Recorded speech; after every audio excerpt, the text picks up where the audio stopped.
Have you thought about starting your own windshield repair business, but had a ton of questions racing through your head? Like, is it profitable? Well, what about this? Should I do it this way? Well, what about that?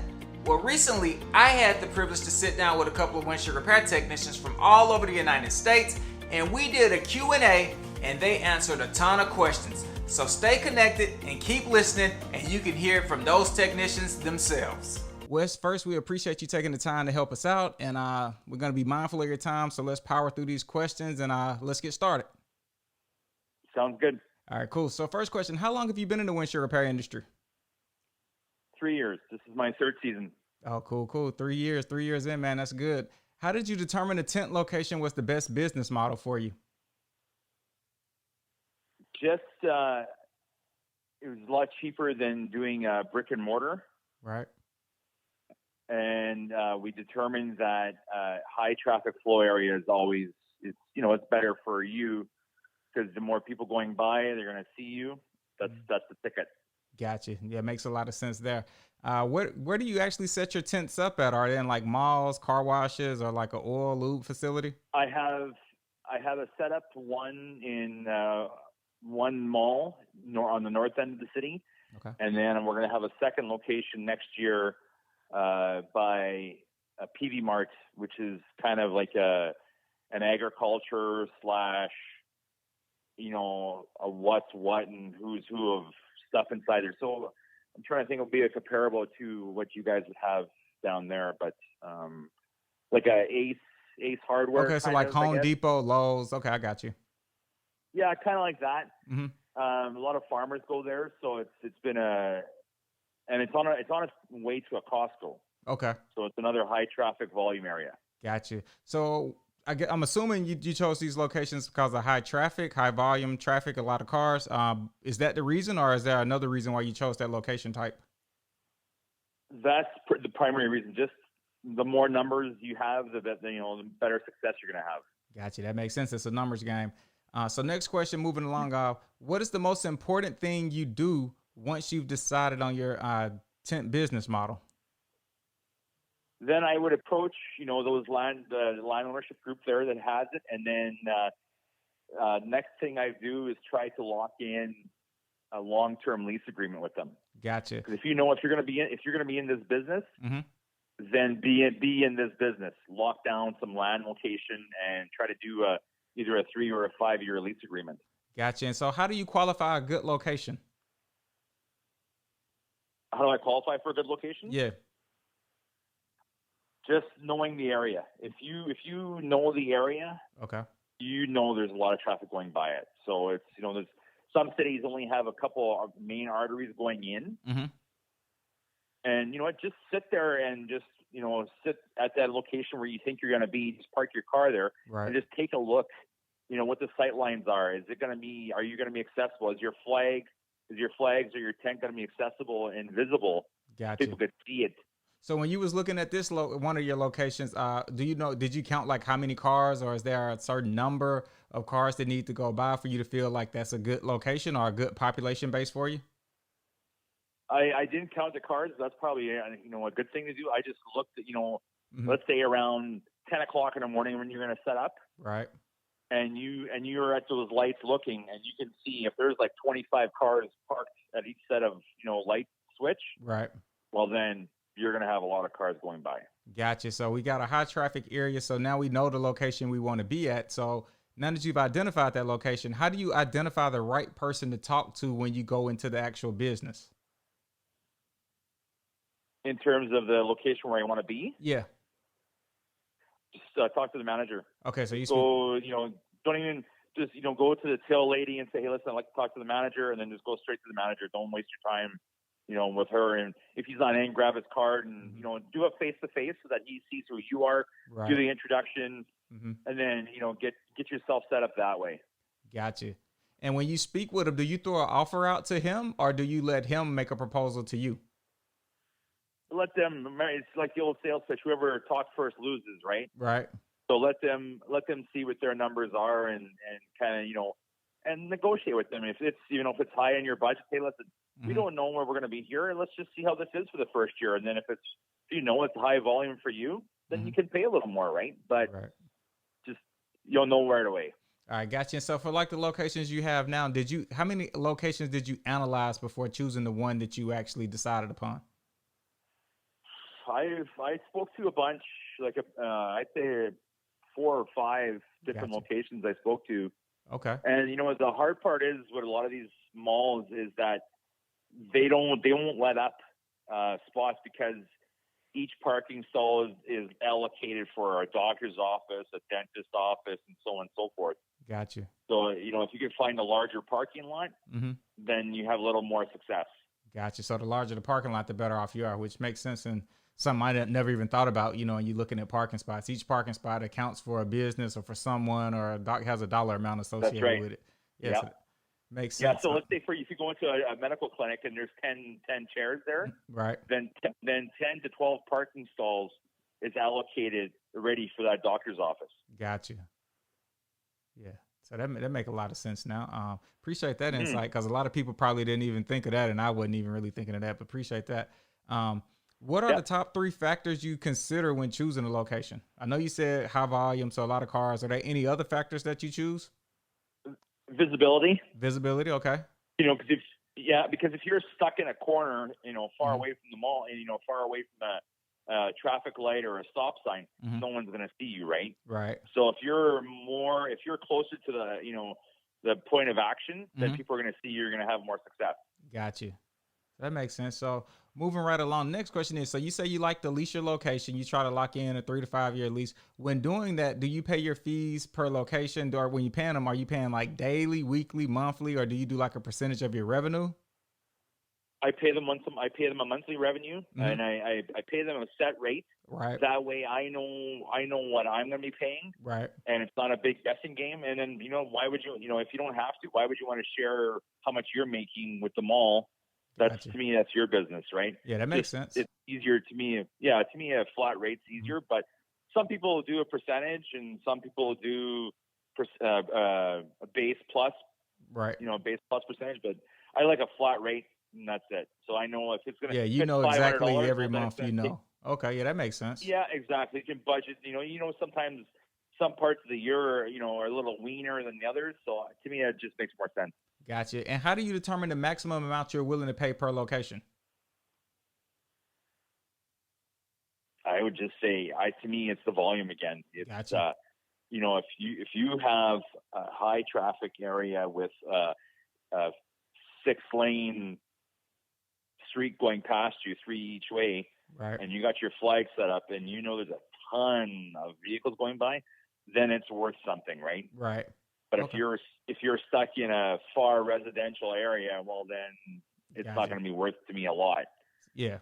Okay, that makes sense. So it goes right back to what you've been saying, visibility and number of cars. So it makes perfect sense. Yeah. On average, about how many cars do you inspect per day?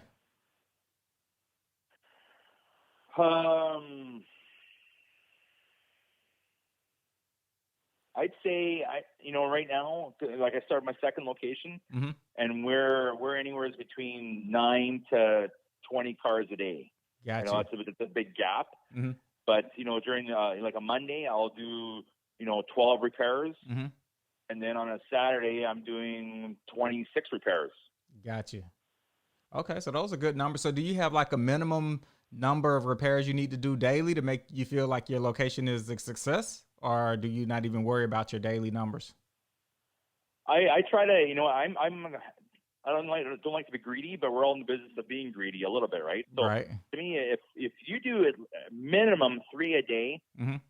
and what I'm charging, for what I charge, then Mhm. I'm happy with that. Let's say if I don't know what repairs are some of these cities, maybe they're $25, right? Right. Well, then you want to do 5 or 6 in a day just to justify your day, then, right? Gotcha. So what's your average charge for a repair? And again, we're talking to people all over, so let's just get a Canadian and a US dollar amount if you can figure the translation out for it. I charge $60 Canadian Okay. for one repair, and then $15 for anything extra than that. Okay, gotcha. Insurance is awesome Mhm. if you can, establish yourself with some bill direct insurance. Gotcha. Insurance pays more, Mm-hmm. so they'll pay me $75 for a repair. Gotcha. And what's the percentage amount from like, okay, so what's the percentage of how many insurance jobs you do versus cash jobs you do? Insurance right now is 1 to 8. 1 to 8. Okay. Gotcha. And when determining your cash prices, did you like talk to the, like, see what your competitors are charging, or how did you come to a Yeah, determination to figure out your cash price? exactly that. I called, so I'm not the cheapest guy and I'm not the most expensive. There is, you're going to get the guys, well, I can get it for $25. Right. Well, you know what?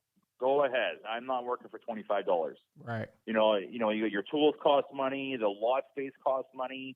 Gotcha. Your insurance that you have to have on your equipment costs money. Mm-hmm. Our supplies, all that costs, right? So Right. how can you justify doing it for $20 or $25? So that's why, you phone the competition. Mm-hmm. And like I said, you'll have those guys that are doing it for $25 and you'll see a $25 repair.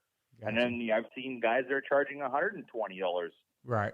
Like some of the auto body shops, right? Because they're paying for their brick and mortar. Right. But yeah, you figured out a price that works for you, not the cheapest, not the most That's expensive, right. but middle of the road. Yeah, in that first year, you might be a little bit cheaper just so you get your name out there a little bit, and then the next year you bump it up a little bit. Gotcha. Inflation, right? Mm-hmm. So it all works out. Gotcha. And so, do you have any employees working for you? Yeah, in the summertime, usually what I try to do is hire from the beginning of the season to try to keep them as long as I can. Right. This past season we've had 2, Mm-hmm. and next year we'll probably have 3. Gotcha. And how do you compensate them for working for you? I pay them so much per day, whether they're busy or not. Gotcha. It's just how it is. Mm-hmm. And then that way, and then if they, exceed, and let's say we try to set a goal quota for the week. Right. And if they beat that, then I give them a little bonus. Gotcha. So it's a base, then they get a bonus based upon the quotas that you put out there for them. Yeah, and and if they can do some upselling too with some windshield treatment like Aquapel, mm-hmm. or whatever and then that helps too, right? And bumping up the numbers. Gotcha. Okay, cool. And so you do have tent locations. So can you share what size tent you guys use? I use for the pop-up tent. Mm-hmm. I use a 10 by 10. Gotcha. And my permanent tent structure, I have a 10 by 12. Okay, so 10 by 10 and 10 by 12. And how did you figure out selecting the right quality of mix and price when purchasing a tent? I'm not a fan of the pop-up tents mm-hmm. Because where we are, we get winds that average, it's ridiculous this past season how much the wind was. Like, I'm trying to convert for you, 30 miles per hour to 40 miles per hour wind. Yeah. Well, those pop-up tents, you got to put sandbags on them and cinder blocks just to weigh them down. Gotcha. And yeah, so that's why I try to get away from the pop-up tents. Right. And then I went to a permanent tent structure that I had one custom built for us. Gotcha. So awesome. On the pop-up tents, do you leave those up overnight, or do you take those down every night? No, I take them down every night. Okay, cool. Gotcha. So for the amount of time it takes, to pop them up and pop them down, it's better off just to do that from your car and don't have to worry about it. Gotcha. And your tents are small enough, they're 10 by 10, so they can fit in probably any size car. Exactly. Gotcha. And at your locations, how many windshield repair bridges and UV lights are you using per location? I have 3 bridges. Mm-hmm. I know I'll be buying more for my my busy location, my second one. Mm-hmm. I'm planning on having at least 4 in that one location and 2 in my other one. Okay. UV lights, I just have the 1. Got you. Well, I have a total of 2, but I'll just have one on each one. Gotcha. If it's a nice sunny day, you put the patch out there and you're good to go. It's fine. Gotcha. And other than your windshield repair tools and equipments, do you consider any other essentials that are needed, like a ladder, table, chairs, or anything like that? A 2-step stool. Got you. It's always, some of the trucks that are a little bit higher have a little lift kit on them. It's nice to have that, especially if I'm 5'11", so I have a little more height. Right. If you're 5'4", then maybe have a 3-step, stool ladder. Right. So get your little stool or a ladder based upon your height. Do you have a chair or a table at your locations? Yeah, I have a table. I have a 4-foot folding table. Right. A nice, good, comfy chair. Even if you're not going to sit down, maybe your customer's going to sit down and watch what you're doing. Right. Have them sit. You know, the nice thing too about, you know, where those high volume locations, like if you are by a mall, hey, you know what, you know, give me 15 minutes while I'm doing my repair. If you want to walk to the mall likes that because now you're sending them to go in and do some shopping if you want. So there's little things. Gotcha. And you mentioned earlier you do insurance billing. Do you use any special software for doing your or hardware when doing insurance billing or credit card processing? No, I do. I do have a debit machine that I have. So some people you like have, you know, an Apple Square or a Square or however they want to use their paying platform. Insurance nowadays, all you do is you know, some of the insurance companies that you'll be dealing with, they might have their own forms. You can just fill out the forms there and now snap the picture, send it to them, and that's it. Gotcha. And so when you actually at a Tint location, how do you approach potential customers and what do you say to them to like ease them into letting you do the windshield repair? Well, first is, you know, they drive up and say, oh, how's it going today? Oh, I just got this, you know, chip on the highway today. Oh, and you feel their pain, right? Even though you're counting how many, you know, counting the dollars in the back of your head, you feel their pain. Oh my goodness, that's so awful. And then where that happened? Oh, it just happened on the road, blah, blah, blah. Okay. And then we set the expectation for them. So have you ever had a chip repair done before? No. Let me walk you through a little bit. I can make this disappear. I'm not a magician. Right. You know, but I can make it, you know, so it's, you know, fully, you know, it's, you know, a little bit of visibility, you know, to just set their expectations. So then like when they come, when you're all finished, well, I can still see it. Right. Well, yeah, you're going to see a little bit of a mark, but that's it. So, you know, then I set that expectation and then they're excited about it and you get going, start working. I give them the clipboard so they could fill out their information and then I start working. Gotcha. That's a good thing. It's always going to be a scar. We say it's just like surgery. Always going to be a scar. Never going to disappear or go away. Like you said, we're not a magician. We're here to restore the structural integrity of the glass and we will enhance its cosmetic appearance, but spot on to what we say all the time. Next question is, what are the top 3 things you think sets you apart from your competition? Well, I always say location. I'll always go back to that. Location sets us apart. Of course, too, is, you know, the quality of our work. Right. And, you know, and I always say the service that we provide. Service meaning that I'm going to wash all your windows. You know what? I'm even going to wash your license plate for you if it's dirty because that's even a ticket nowadays. Wow, that's a new one. I never heard anyone washing the license plate, but I like that. That's new. You take care of the customer, man, and wash all the windows because a lot of people I see them, they do a repair, they just spot clean the window right where the repair was. And I'm like, man, once the sun hits the window, like they're going to be mad. But yeah, that is a good way of setting yourself apart. Do you feel there? So I clean all the windows. Like I cleaned all the windows, cleaned the lights, you know, front and back lights. License plate dirty, I'll clean that because, you know, that's a $135 ticket nowadays. Clean it all up. And I tell them that too, you know, and hey, listen, we're going to do all that for you guys. That's what sets us apart from everybody else. Gotcha. And do you feel there are any challenges you face going up against like challenges when setting up a new Tint location? Challenges? No, I've been pretty lucky. Right. I would just, you know, when you're starting off, that is, you know, you got to drive around a little bit. Is there a competition? Right. You know, with the pop-up tent kiosk is, you know, try to find a spot where there's, you know, like I said, the high traffic area, but high traffic and visibility. Competition. Right. And in between repairs, what do you do to generate more business? Well, I've been guilty one of that one. I do the Instagram, I do the Facebook. There you go. What's your IG handle so people can follow you? What's your Instagram name? Regina Strip Repair. Gotcha. And you on Facebook also? Yeah, you betcha. All right, so both names on IG and on Facebook? Yeah. Gotcha. Yeah, we'll give you a follow and try to encourage more people to follow you. Yeah, for sure. That'd be awesome. You know, what I do is try to take a picture of the area. You know, what I do is when I do my Instagram or Facebook post, I try to tell about the insurance that we're offering, sets us apart. You know, tag the location that you're in, you know, whether it be a Northgate Mall and so on and so forth. People see that and have some good, you know, tag markers with it, hashtags with it. Right. Just a little stuff like that. I should do, like, I know some associates that I know, they do some cold calling because they're a little more mobile. They'll do some mobile service. I'm not into that yet, but you know, there is a demand for that as well. And some, if you have a little bit slower day or rainy day and you can't, maybe you can do some mobile stuff. That's to each his own. Gotcha. And have you ever completed any windshield repair or sales training? Sales training? No, I haven't. I just did the windshield training to get started at the beginning, but I've never done any sales training part. Got you.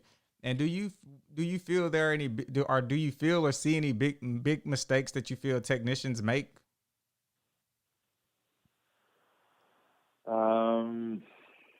Well, I find that the customer goes and finds that guy that does the $25 repair, Right. the cheapy repair, Mm-hmm.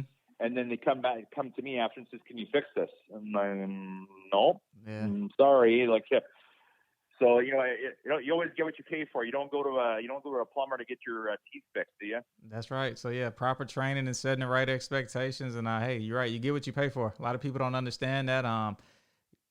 But that is what we're going up against all over the world. Everyone's competing off price these days, and people are always looking for the lower price. But in the end, they don't understand that they get what they pay for. So if you could offer one piece of advice for someone starting out in the windshield repair industry, what would it be? Oh, just love what you're doing. Love what you're doing. I love that. It ain't work if you're having fun, is what I tell people. So if you love what you're doing, I don't exactly like. You could slug away, and it's hotter than heck out, and you're just plugging away, and then all of a sudden you got 4 customers lined up, waiting to see you. Right. Yep, that's right, man. Well, how's that work? Yeah, best business card is word of mouth, man. So you got to offer great service and hey, put yourself out there to stay relevant.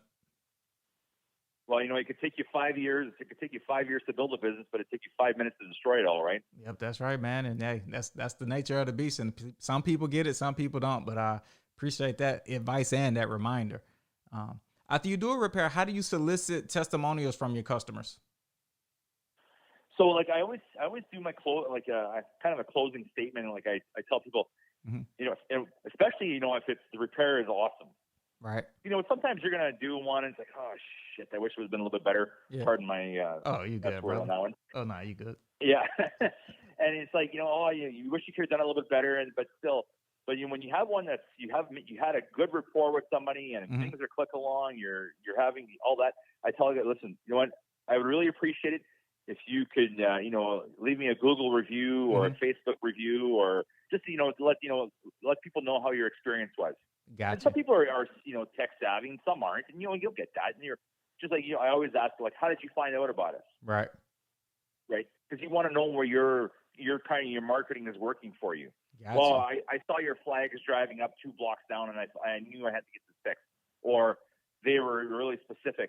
I did a Google search, your name came up, I came to see you right away. Awesome. Gotcha. Well, if you did a Google search, can you please do a Google review for me? I greatly appreciate it.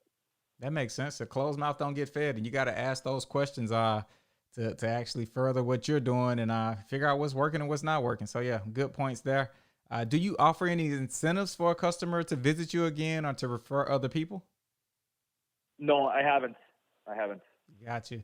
And moving on. I thought about it, but then then it's like, how are we going to track this or what? Right. I haven't really got into it. Good point. The tracking process on tracking some stuff like that can be tricky. So yeah, that is actually a good point that I think a lot of people don't think about. If you're going to set something up, don't set it up to set it up, but set it up only if you have a way of tracking it to know what's working, what's not working. So makes perfect sense. That's right.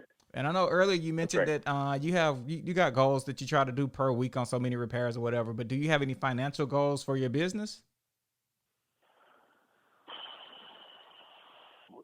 Yeah, like in my mind, if you for myself, if you did like 60 to 100 repairs a month, right? From what I'm charging. Yeah, that's good. And that's a good point. then you kind of know where your money's going. If now you get wages and your supplies and your Gotcha. insurance and all that stuff, you can kind of deduct it and have some money at the end of it, right? Right. So but if you're a one-man show, it's a lot easier. Right. Yeah. So you're your goal is to get 60 to 100 repairs per month, and then subtract all your expenses from there. That's a good mindset, good goals. Are there any other goals or motivation you make for you to make your business successful? Like, I want to work close to home, have a better work-life balance, or any other goals or motivation that keep you going? Well, the winters in Canada are pretty cold, so I like to try to get away for a hot winter holiday. Right. So at the same time, that you're mentioning that work balance, Mm-hmm. work home life balance. Pick something that you want to do, what you love doing, and then I need to make this amount of money to pay for this. And the Gotcha. faster you can do it in the season and have it done, the rest is all gravy after that, right? That's right. So, you just got to figure out what works best for you and make it happen, and then be happy doing it. Right. You're right. You got to, one, be happy. Two, your goal is unique to you and it's your goal. So don't let anybody talk you out your goal, but think about your goals, set your goals, and try to make that happen. And try to stick to it as close as you can. And so last question. And go ahead. Oh, no, you go ahead. Finish your point. No, I was going to say, and some of the, people that are listening, they got larger markets. So they might have to travel an hour away to set up their kiosk or their tent. But, they might slam 20, 30 customers out in a day. Who knows, right? Right. That's just, and you know what, if you can do that and be busy and, do your 4, 5, 6 days a week or whatever you're doing, all the power to you. That's awesome. You're lucky. Yeah, you know you're what? right. Yeah. Yeah, you're right. You said the best, man. You got to figure out what works for you. Some people want, work close to home, have a steady flow of cars coming to. Some people want to drive an hour to get to a location, the bus out a lot of repairs. So you got to always figure out what works for you, and just know what works for you is for you. What's for you isn't for everyone. So, good point there. And last question before I let you go. Is there anything else you want to share with us before we finish this up? Have fun. Have fun. There you go, brother. Have fun. Have fun. Have a great name that's catchy. Have a great, slogan with your business that, clicks in people's heads. Yep. And just, and then have at her. Just go. Have at her. So let me ask you this: what's your slogan? Nobody wants to see your crack. Nobody wants to see your crack. There you go. I just thought of one recently. I was gonna put it on the shirt. It was "Show me your crack." Yep. But yeah, I like that, brother. Well, we really truly appreciate your time and this insight. I'm sure it's going to help a lot of people when they hear the questions and the Q&A of me and you have. And we appreciate you, brother. And anytime, if you ever need anything, hit us up. And like I said, man, we really truly appreciate you giving this information to help other people. Sounds good. All right, man. No problem. Take care. You're right. Thank you. All right, bye.